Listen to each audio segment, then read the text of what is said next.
গগামুখত সন্মিলিত গণশক্তিৰ অসমৰ মুখ্য কাৰ্যালয় শুভ উদ্বোধন অনুষ্ঠান। উপস্থিত দলৰ ৰাজ্যিক সভাপতি পৰমানন্দ ছাইনীয়া। দেওবাৰে দিনৰ 11 বজাত গগামুখত আঞ্চলিক ৰাজনৈতিক সংগঠন সন্মিলিত গণশক্তিৰ অসমৰ মুখ্য কাৰ্যালয় শুভ উদ্বোধন অনুষ্ঠান অনুষ্ঠিত কৰা হয়। আজি উক্ত অনুষ্ঠানত হিন্দু ধৰ্মৰ নীতি নিয়মৰ মাজেৰে পূজা অৰ্চনা কৰাৰ লগতে মিচিং জনগোষ্ঠীৰ নিয়মেৰে শুভ উদ্বোধন কৰা হয়। উক্ত কাৰ্যালয়টোত এটা সভাকক্ষ, অতিথি কঠা, সভাপতি সম্পাদকৰ কঠা লগতে বিভিন্ন সা-সুবিধাৰে সজ্জিত কাৰ্যালয় শুভ উদ্বোধন কৰি অনাগত দিনত আঞ্চলিক ৰাজনৈতিক দলটোক আগুৱাই নিয়াৰ ক্ষেত্ৰত কাম-কাজ কৰা হ'ব বুলি জানিবলৈ দিয়ে। আজি উক্ত অনুষ্ঠানত সন্মিলিত গণশক্তিৰ অসমৰ সভাপতি পৰমানন্দ ছাইনীয়া লগতে ৰাজ্যিক সমিতিৰ বিষয়ববীয়াসকল, বিভিন্ন শক্তি কেন্দ্ৰৰ বিষয়ববীয়াসকল উপস্থিত থাকে।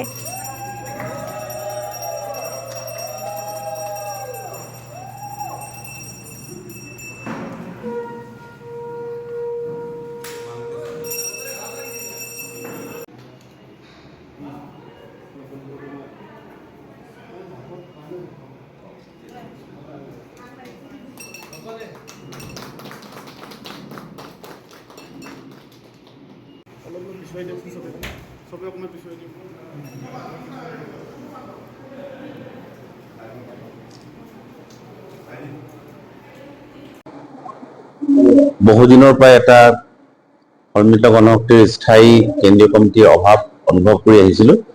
আমি অস্থায়ী কাৰ্যালয়ৰ পৰা আমি আমাৰ কাৰ্যসমূহ আমি সম্পাদন কৰি আহিছিলোঁ আৰু আজি বিশেষভাৱে এটা সমগ্ৰ বিশ্বৰ বাবে এটা শুভ দিন।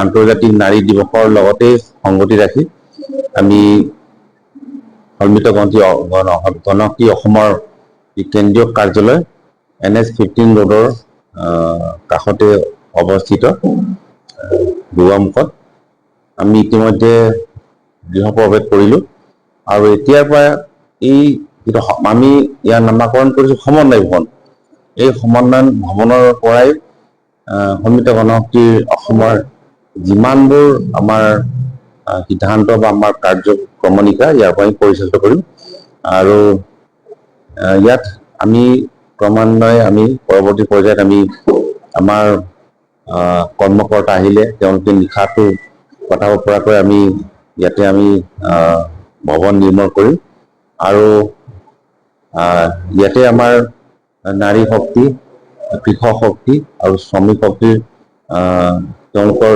এটা সভা কক্ষও থাকিব, ইয়াতে কনফাৰেন্স হল থাকিব আৰু এইটো আমি পৰিকল্পনা কৰিছোঁ। এইটো 3মহলীয়া আমি এটা মহল আমি ভৱন নিৰ্মাণ কৰিম আৰু আমি ক্ৰমান্বয়ে আমি এটা কমিউনিটি হল, এটা সভা গৃহ আমি ওপৰ মহলাত নিৰ্মাণ কৰিম আৰু এটা সকলোৱে ডাঙৰ যিবিলাক আমাৰ সভা সমিতি ইয়াতে কৰিব পৰাকৈ আমি ব্যৱস্থা আমি হাতত ল'ম। গতিকে মই এই যিটো ভৱন আমি সম্পূৰ্ণ কৰাৰ বাবে আমাক যিসকলে সহায় কৰিলে জনে বা সহায় কৰিলে আমাৰ বিশেষ কৰ্মকৰ্তাসকলক তেওঁলোকে আৰ্থিকভাৱে আমাক সহায় কৰিলে আৰু তেওঁলোকে আৰু কৰি যাব বুলি তেওঁলোকে আমাক প্ৰতিশ্ৰুতি দিছে। সকলোকে মই ধন্যবাদ জনাইছোঁ আৰু ধন্যবাদ জনাই আমি এইটো আমি গৃহপ্ৰৱেশৰ কথাটো মই ঘোষণা কৰিছোঁ।